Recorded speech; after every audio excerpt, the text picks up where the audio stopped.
divine souls. I've been explaining to you the conditions of the path of bhakti as they are told to us in our scriptures and by our great historical saints. The reason that we need to understand these conditions is that if we're doing bhakti without understanding this, then we're not going to get the actual result that you're supposed to get from bhakti, which is God realization. The first condition is that we should be nishkam or ahaituki. We should not demand any worldly thing from God, nor should we even ask Him for liberation. This is condition number one.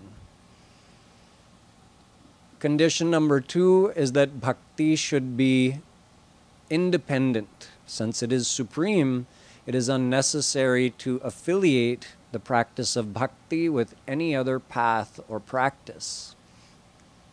Number three, we need to develop a relationship in our heart with God so that we can love God. And I told you there are 5 kinds of relationships. Loving God as a subject would love His king, Shant Bhav, which is the most distant. Closer than that is Dasya Bhav, loving God as a servant would love a benevolent master. Higher than that is Sakhya Bhav, which means the love between two friends. Having these feelings for Shri Krishna is called Sakhya Bhav. Loving God with the feelings that a parent has for their child is called Vatsalya Bhav, and that's even beyond Sakhya Bhav. And finally, you heard about Madhurya Bhav. Loving Shri Krishna as your divine beloved of your soul. Your everything. All the relationships put together are there, incorporated into Madhurya Bhav. Whichever bhav seems the most natural to you or appeals to you, you can adopt that way of thinking of God. So that God is not just God to you. God is somebody personal for you, your friend, your child, your beloved. But that's up to us to create that feeling in our heart by adopting one of these modes of relationship in our mind when we meditate on Shri Krishna.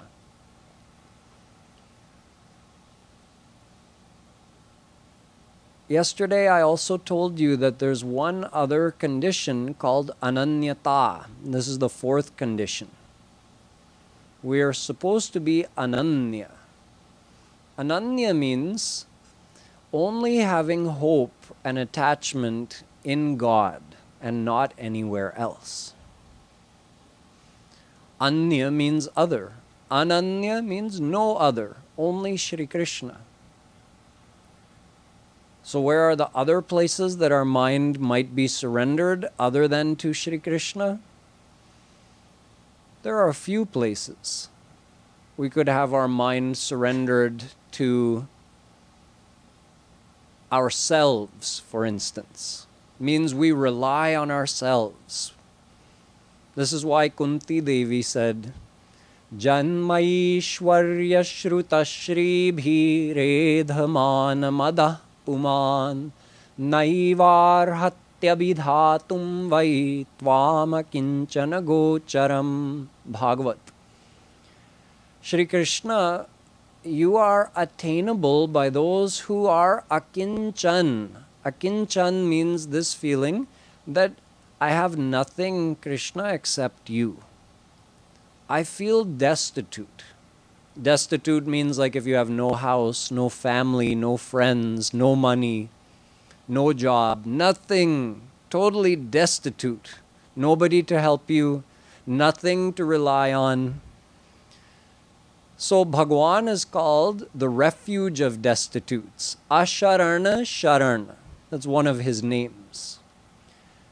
We have to accept ourselves to be asharan, meaning having no other recourse, no other refuge except Bhagwan. If we are endowed with great intelligence, then we feel like, oh, I'm great because I have this quality. So we're taking refuge in that quality, and that doesn't allow us to become surrendered to God because we don't feel destitute. So we won't go crawling to His door. We think, no, no, no, I am intelligent. That's all I need. Then someone may be beautiful. Someone with great beauty feels like, oh, I've got this beauty, and that gives them a sense of security. Or someone may be very strong physically, and that gives them a sense of security. Being ananya means that we should get our sense of security from our relationship with Shri Krishna. Why? Well, because our beauty may go at any time. It may go slowly as we age, or it may go quickly if we had an accident or something. Our intelligence can only get us so far. That may go too. Our strength will certainly go. All of the things we rely on for ourselves, those are not truly reliable. They may go at any time. We may rely on our dhan, on our wealth. Oh, I have so much money in the bank, so I feel secure. That money could be gone in a second as well. People have this fear in the world that, oh, I want some kind of security. I want some security that I won't lose my house, I won't lose my wealth, I won't lose my family. We want to be able to hang on to these things. Why? Because we're not surrendered to God. We're not ananya. We think, if I lose my wealth, what will I do? If I lose my house, what will I do? If I lose all my friends, what will I do? What do you mean, what will you do? You have Krishna. You're denying that you have Krishna. You're saying, oh, I need all of these things.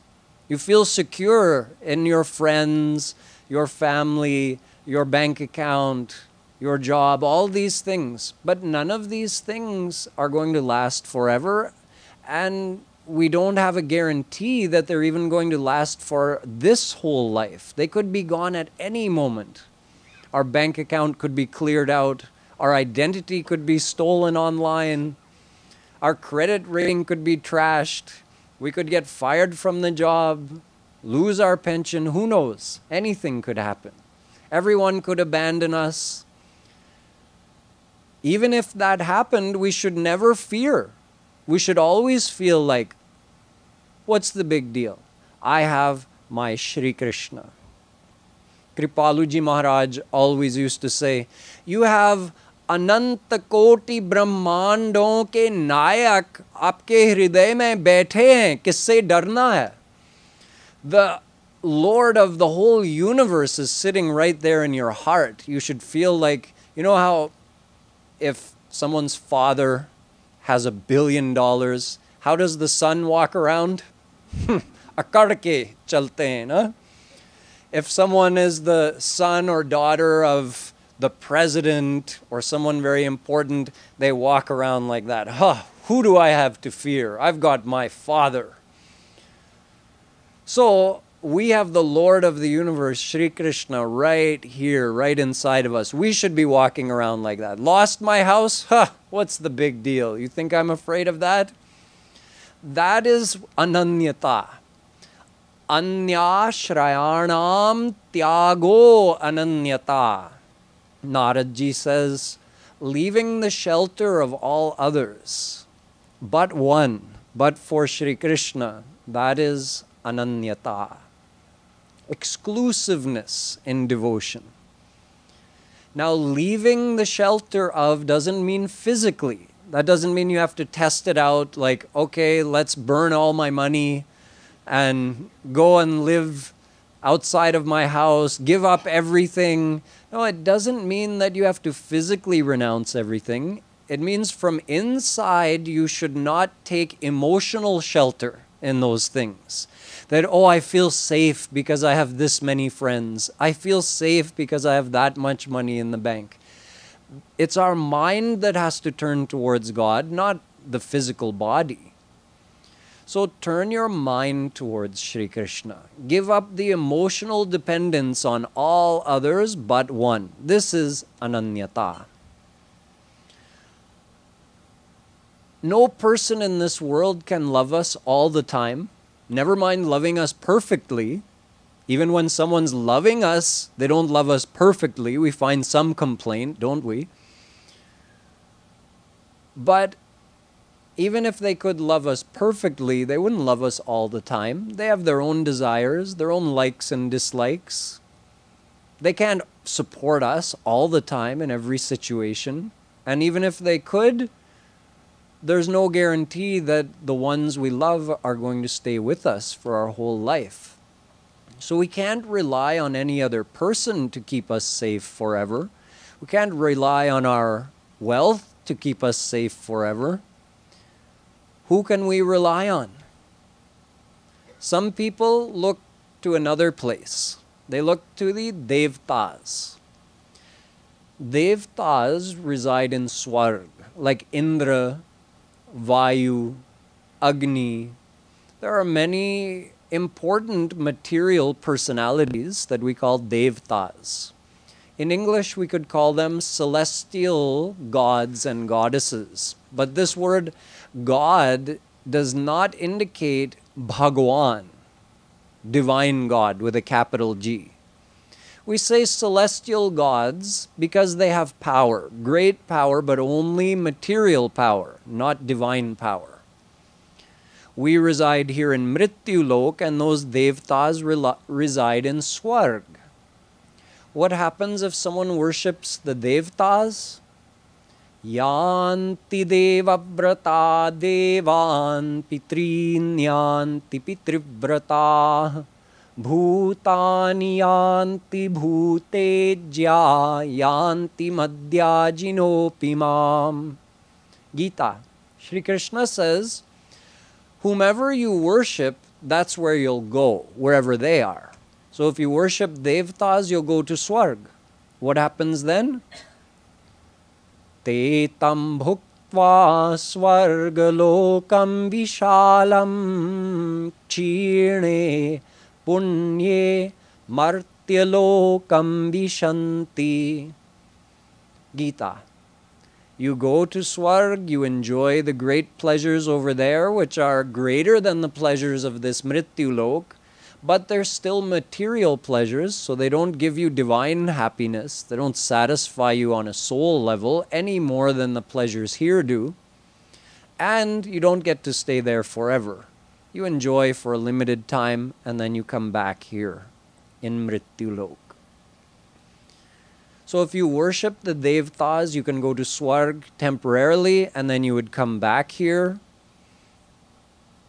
So our scriptures tell us, Gita says, Yamimam pushpitam vacham pravadantya vipaschitah vedavadarata partha nanyadastiti vadinah. The one who strives to go to Swarg by worshipping the Devtas is very foolish. How foolish? Ishtapurtam manyamana varishtham nanyat shreyo vedayante pramudha. Mundakopanishad says, they are pramudha. It means the greatest of all the fools is the one who worships celestial gods, Devtas, in order to go to Swarg.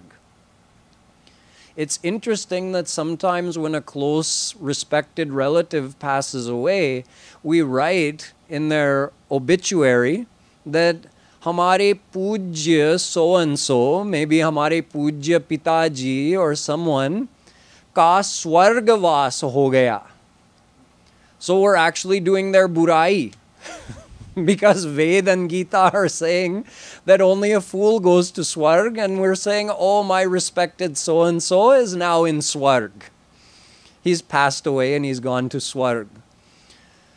Then why is the worship of Devtas told about in Vedas? There's huge amounts of the Vedas that prescribes worship to these Devtas. Think of it like kindergarten or elementary school. In our Sanatan Dharma, there's something for everybody. What if someone doesn't desire God? What if they don't even believe in God? Let alone thinking about attaining God, they don't even believe in God. But they do want to enjoy material pleasures. So our Vedas say, that's okay. You'll believe in God later. For now, let me show you how you can enjoy material pleasures even more than you enjoy here in this world. The person says, oh, really? There's devtas, and they live in Swarg, and over there the pleasures are hundreds and thousands and millions of times greater than the pleasures over here. Do you want to enjoy that? Oh yes, I want to enjoy that. Okay, what do you have to do? Do this yagya. Do this charity. Do this worship to the devtas. What will that do? By doing all of that, you'll accumulate punya, and on the merit of your punya, you will get to go to Swarg and enjoy for some time. So what Ved is doing is giving some incentive for the person to do some good actions. See, if you're performing a yagya, it requires a lot of discipline to follow all the rules correctly. It's very strict. You have to do the yagya exactly as it's prescribed by Vedas. So Ved is actually getting this person, without their even knowing it, to discipline their mind and develop the sattvic guna in their mind. So what happens is, let's say the person does this for several lifetimes, and maybe they go to Swarg a few times, maybe they don't, whatever, they're trying. They're trying to gain more material enjoyments by doing all of these good actions prescribed in the Vedas. Eventually, that person's mind will purify a little bit through doing this, and they may start to question, you know, all of these pleasures, they're not fully satisfying me. Is there anything beyond this? Is there a divine state I could attain? Then Ved comes and says, yes, there's Bhagwan. Those devatas you've been worshipping, they're under Maya, just like you. But if you want to worship Supreme God, you can attain liberation from Maya, and you can enjoy unlimited divine bliss forever. See, it's like steps. Ved has something for everybody. But for the ones on the path of bhakti who have decided the goal of my life is to attain Supreme God, get liberation from Maya and divine bliss, for that person to worship any devta is utter foolishness. Those devatas, look at them. Whenever they get in trouble, who do they go to? They go to Bhagwan. When King Bali or any other leader of the Asuras happens to cause some trouble for those devatas, maybe takes over Indra's throne, what do the devatas do? They go running to Kshir Sagar and ask for Vishnu's help. Oh, please help us. These Asuras are troubling us so much. We don't know what to do. We've been kicked out of our own abode. So, one time that happened, Bhagwan Vishnu said, okay, we'll arrange something. So he arranged for Samudra Manthan, the churning of Kshir Sagar, with the idea of getting the Amrit that the Devatas would drink, and then they would be able to defeat the Asuras with this power of the Amrit. So he arranged for the whole thing. He said, bring this huge celestial mountain. We need something huge to put in the ocean in order to churn the ocean of milk so that the Amrit will come out. So they tried to bring this huge mountain. Devtas and Asuras together couldn't carry it. They got crushed under it. Bhagwan had to come and pick it up and put it in the ocean for them. Okay, now do your churning. And Bhagwan stands back and watches. They couldn't do that because the mountain started sinking in the Kshir Sagar. Bhagwan had to take Kachap avatar, the form of a huge divine tortoise, and he went under the mountain and held it up from underneath. So he said, Ab to karo na? Go ahead, now churn.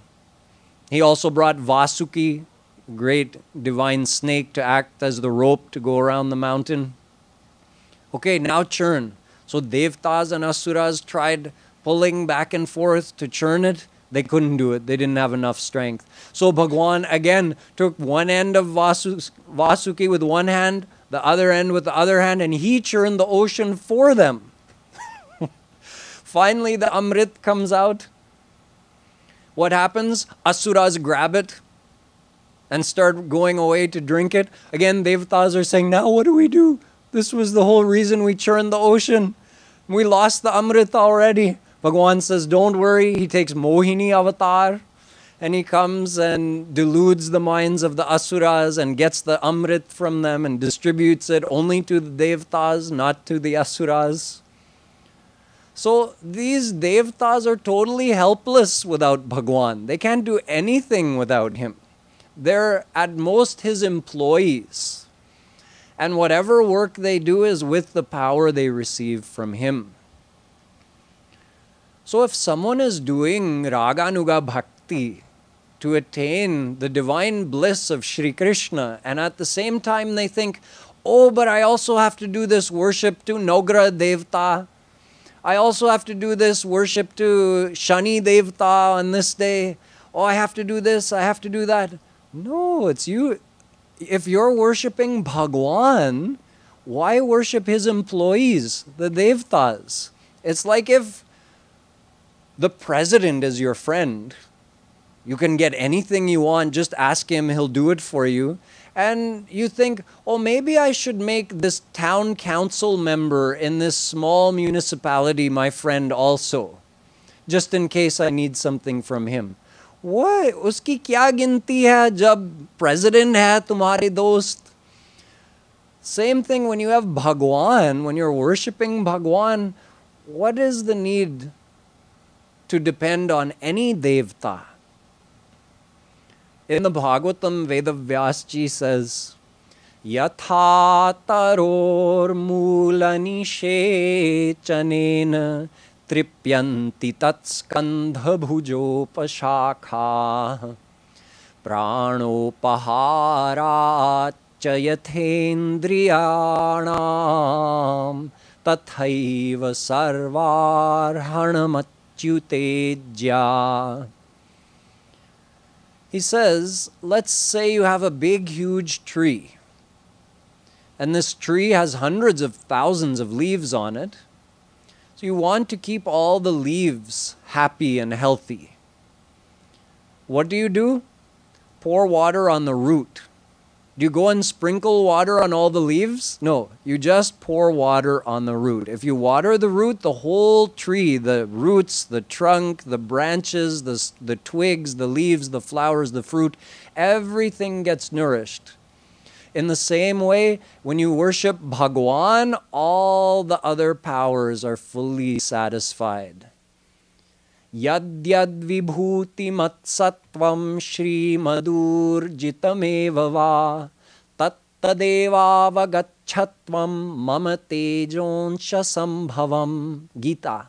Shri Krishna says, whoever has any power anywhere in this world, be it a devta or anyone, whatever is great, whatever is luminous, whatever is powerful, it shines with a tiny fraction of the power that I provide to it. So the Devtas are fully dependent on Bhagwan. If you worship Bhagwan, you've already worshipped the Devtas. You've already satisfied them totally. They're saying, oh, you've worshipped our boss? Okay, you don't need anything more from us. And if leaving the worship of Bhagwan, we worship only the Devtas, Indra, Agni, Vagaira, not that we have to disrespect them. We don't disrespect them. We respect them, but we know they're under Maya, like us. So what are they going to give us? So let's say someone ignoring worship to God worships only the Devtas, then it's like sprinkling water on all the leaves and neglecting to pour water on the root. The tree's going to die. So you won't get anything divine just by worshipping Devtas. Thus, this is an important part of Ananyata. In Ananyata, we realize, we understand I'm worshipping God for God realization. So I should now cease the worship of all the other devtas. There's no harm in this. There's no disrespect in this. It's just logic. It's what we're supposed to do. When you graduate from elementary school, you go to high school. Then in order to go to university, you have to leave your high school, right? Do you keep attending your high school once you've graduated and you're taking courses in university? No, nobody does that. So now that you're doing bhakti to Bhagwan for God realization, you leave the other practices. There's no need to continue with that. That was preliminary. You've graduated now. So when Bhagwan Shri Krishna says again and again and again, you must be Ananya, that brought up a question yesterday that I raised to you, that why does he demand us to be Ananya, that we should only depend on him and not have our mind attached anywhere else? So now you can understand that everywhere else means anywhere in Maya. If your mind is attached in Maya, or you have emotional dependence anywhere in Maya, that means you're going to be reborn in Maya. If you have your mind attached to God, you'll attain him. Our attachment is like a locomotive. The locomotive goes and it pulls the rest of the train behind it, right? So wherever our attachment goes, that's where we're going to follow automatically. Jada Bharat Paramahans was a great jnani. He had removed all the attachments from his mind. But one day while he was sitting on the bank of the river, actually he was going there to bathe because he had an ashram near the river, he saw a mother deer who was pregnant jump into the river, having been frightened by a lion who had roared. So the mother deer jumped into the river and started swimming to get away from the lion, and she was so overcome with fear to get away from the lion that she didn't even notice that that baby deer had been born while she was there in the river. She just kept fleeing and never knew. So Jada Bharat Paramahans saw the whole thing happen, and he saw now this baby deer is drowning in the river, getting swept away with the current. He jumped in and grabbed the deer, but the mother was long gone. So now he had this baby deer on his hands. He started caring for it, feeding it, sleeping with it to keep it warm, bathing it, taking care of it like you would your own child. So he became very attached to this deer. And at the time that he knew he was passing away, he was going to die, he called his disciples and he said, now I'm going, you all take care of this deer. And according to the Gita, yam yam vapi smaran bhavam tyajatyante kalevaram yah prayati samadbhavam tam tamevaiti kaunteya sada tadbhava bhavita.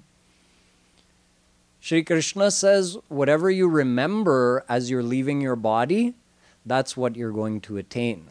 And what are you going to remember? Whatever you're attached to. You can't consciously remember something at the time you're dying. You're not conscious, you're unconscious. But in your subconscious mind, what are you going to think of? Whatever you're most attached to. So Jada Bharat thought of this deer.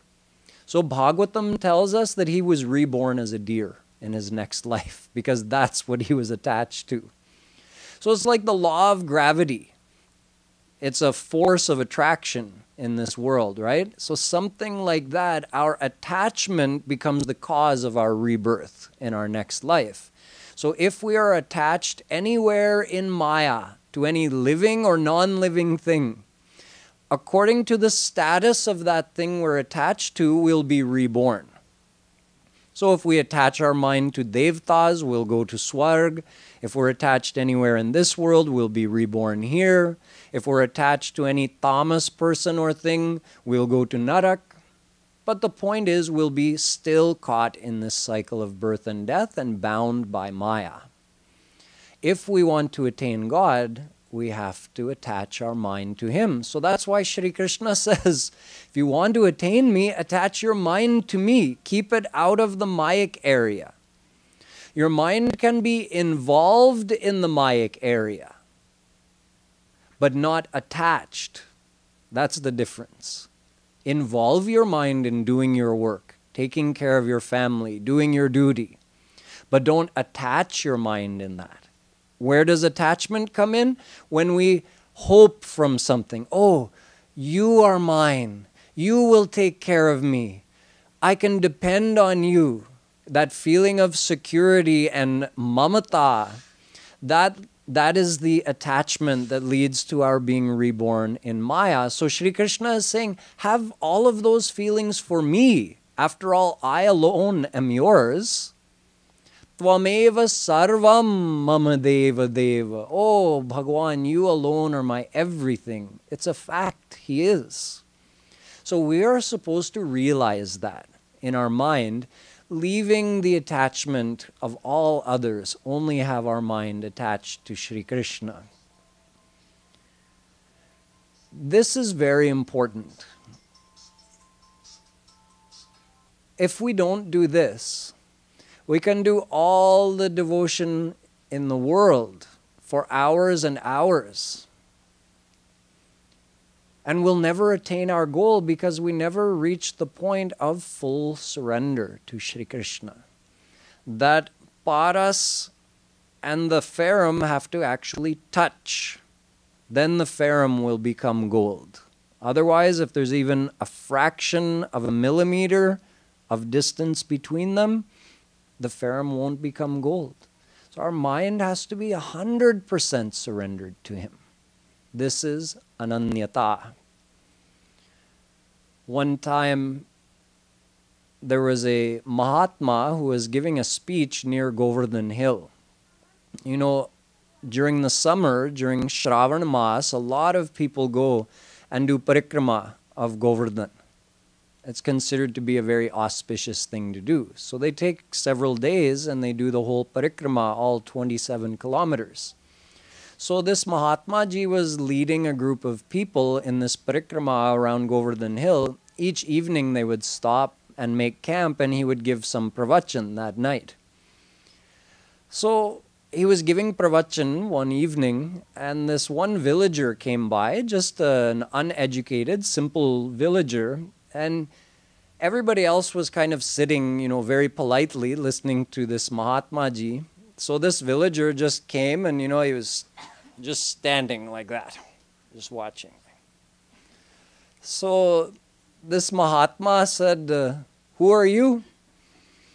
So the villager said, who are you? So Mahatma Ji thought for a second. He says, I am Shri Krishna's Ananya Bhakt. I am Shri Krishna's exclusive devotee. So that villager had no idea what is an Ananya Bhakt. So the saint, the Mahatma, he said, since I've told you what I am, can you now tell me who you are?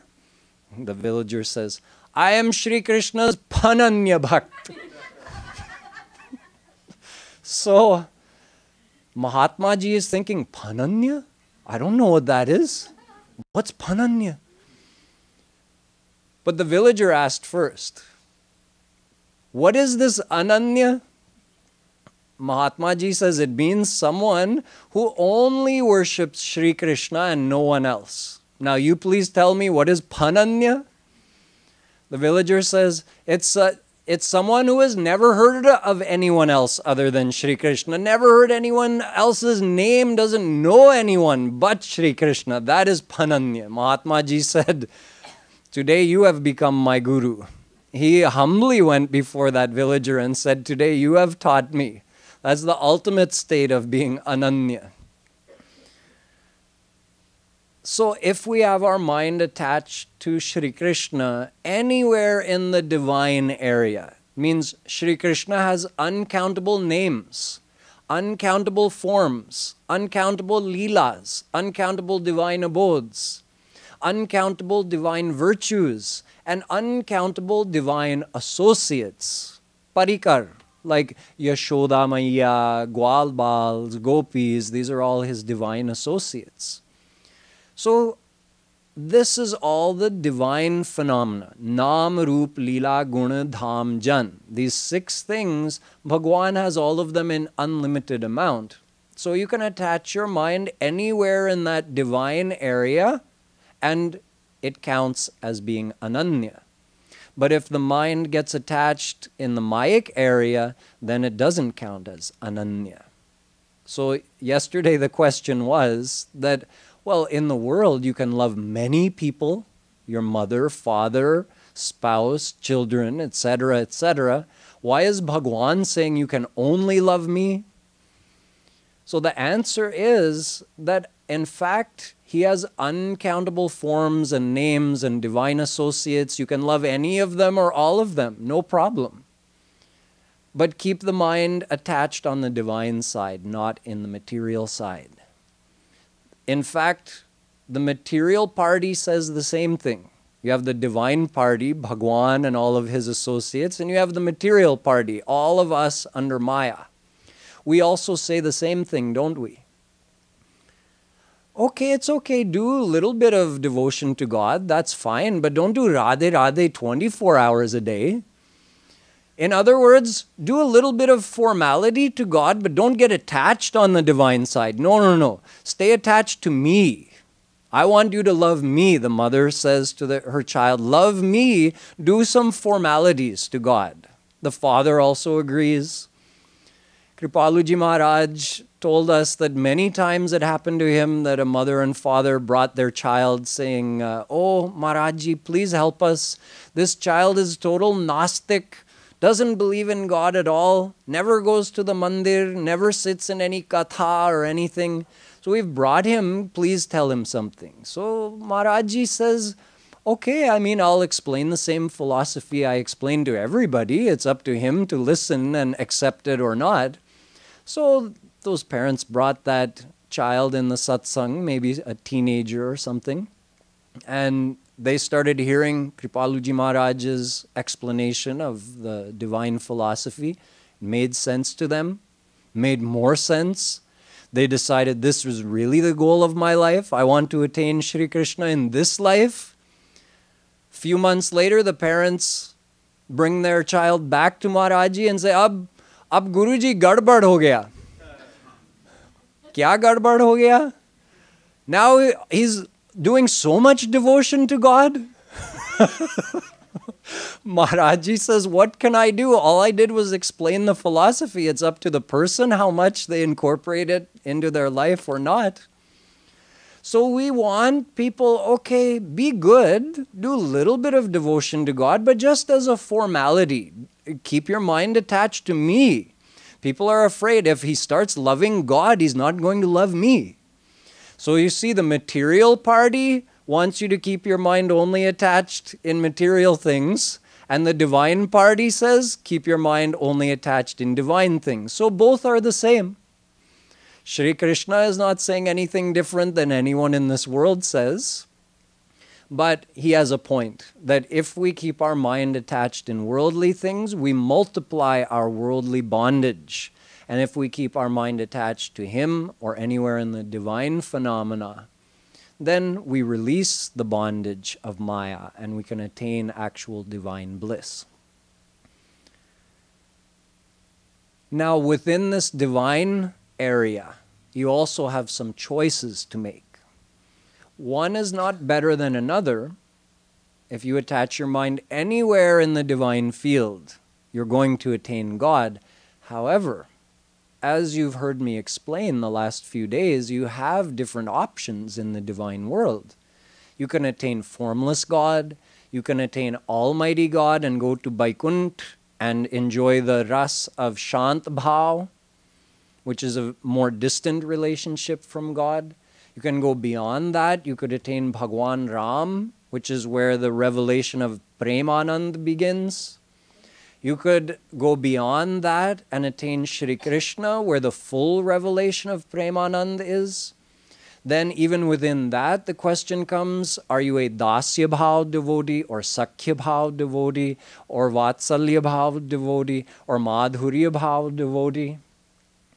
You have so many choices, and depending which form of God you worship and with which bhav, you will get a different divine state. Remember, there are 8 states of divine love, 8 states of bhakti in the divine world. Depending on which of those bhav you have adopted, you will attain a higher or lower state of premanand. So according to that, we should make a decision. I'm going to worship this form of God with this bhav because I want to attain that state. Why do people worship multiple forms of God? There's nothing wrong with it. It's good to respect all the forms of God. We know they're all one. Krishna, Shiva, Durga, Ram, Vishnu, they're all absolutely one. So there's nothing wrong with worshipping all of those forms. However, ask yourself the question, what are you trying to attain? Let's say someone is thinking, I want to attain Shri Krishna with Sakhya Bhav. I want to become one of his playmates forever in the divine world. So if that's your goal, and you've understood that, and you're not asking God for any worldly thing, your goal is just to worship Shri Krishna with Sakhya Bhav, and you know all the other forms are also part of Shri Krishna's personality, they're all one, then why exactly are we worshipping multiple forms? You're worshipping Shri Krishna, and then you're worshipping Shri Krishna in the form of Shiva, and then you're worshipping Shri Krishna in the form of Hanumanji, and you're worshipping Shri Krishna in the form of Durga, because they're all one, right? So do you think you have to do it to appease these other forms? That, oh, if I don't worship Hanumanji, he's going to be upset with me. I've been doing Shiva Abhishek since I was a little boy, but now I'm thinking I want to attain the love of Shri Krishna. But if I stop worshipping Bhagwan Shiv, he might get irritated with me. This is how we think, as if God is a material personality who's going to become jealous or punish us for not worshipping him. It's like a wife who fears that, oh, I have this picture of my husband, and he has a beard, and he's wearing a 3-piece suit and a tie. And I've had that picture on this wall for years, but now I have this new picture of him with his beard shaven and he's wearing kurta pajama. I want to put this picture up, but I'm thinking he might be angry at me if I do that. No one would think like that, because the wife knows, I'm not putting some other man's picture up there, I'm just putting my husband's picture where he looks a little different. So when Bhagwan, Vishnu, Shiva, Ram, Krishna, they're all absolutely one. You worship Krishna as Krishna, you worship him as Shiva, you worship him as Durga. You think it makes any difference to him? No difference. You have total freedom to worship any form of God you want. So this thing comes in our mind that, oh, these are all different personalities. They're not different. Eko Deva. There's one Supreme God. He just has many sides of his personality. That's all. So we are free to choose. We can worship him in any form we want. We can worship only one form and not any other forms if we want. He's not going to mind at all, as long as we don't have any durbhavana towards any of his forms. Like if someone says, I'm worshipping Shri Krishna and I don't like Bhagwan Shiv, that doesn't work. You have to give full respect to all of his forms, knowing that, oh, my divine beloved also has this form? Well, I also love that form, but I'm concentrating on this form. That's all. Normally, we worship many different forms for this reason. Yani kani cha mitrani kartavyani shatani cha. It is said that it's good to make many, many friends, because if one friend turns their back on you, the other one might give you what you need. If one friend lets you down, you always have another one to turn to.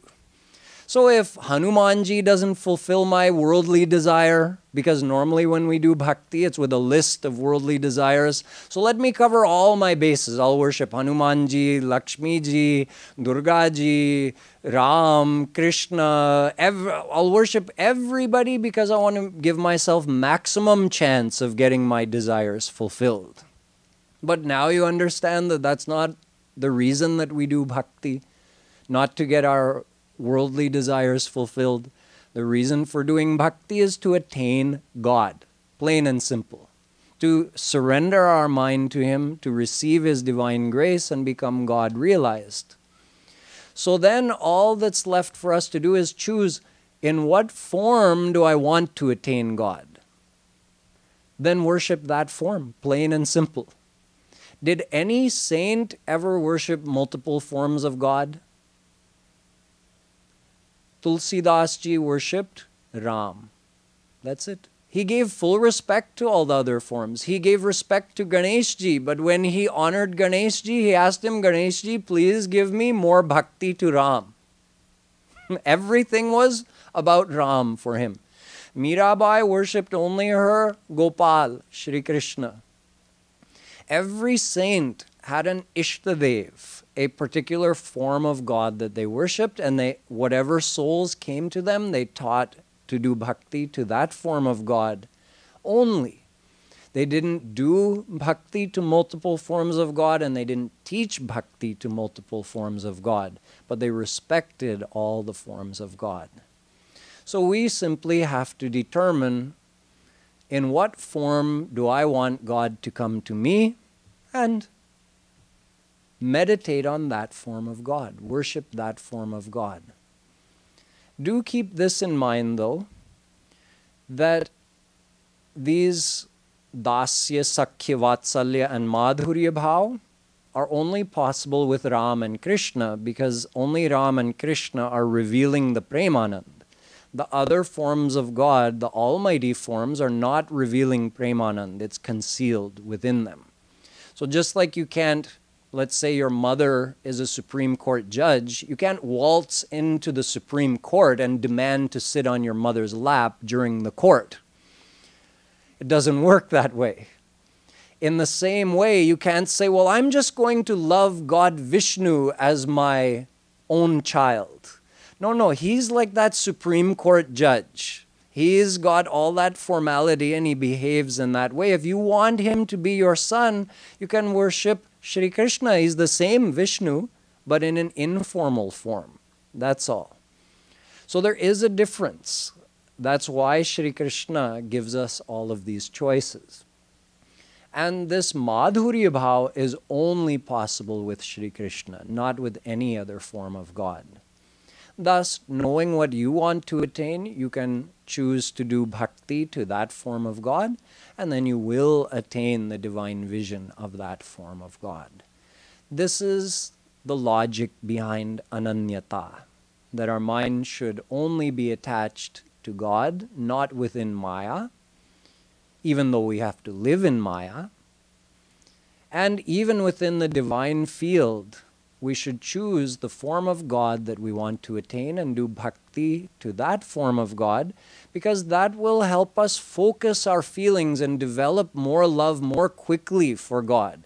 If we're trying to worship multiple forms of God, it kind of diffuses our devotional feelings and we never are able to develop a strong connection, a real bhav with any one form. So it is wise to choose one form.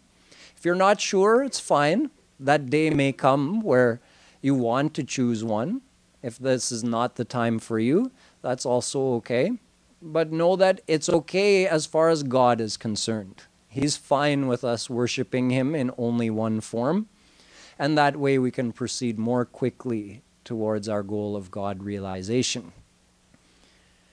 There's another important condition that we'll take up tomorrow. This is the condition of remembering God all the time, that bhakti should be nirantar, unbroken, 24 hours a day. So how is this possible while living in this Mayic world? We'll discuss that tomorrow. Boliye Vrindavan Bihari Lal Ki Jai.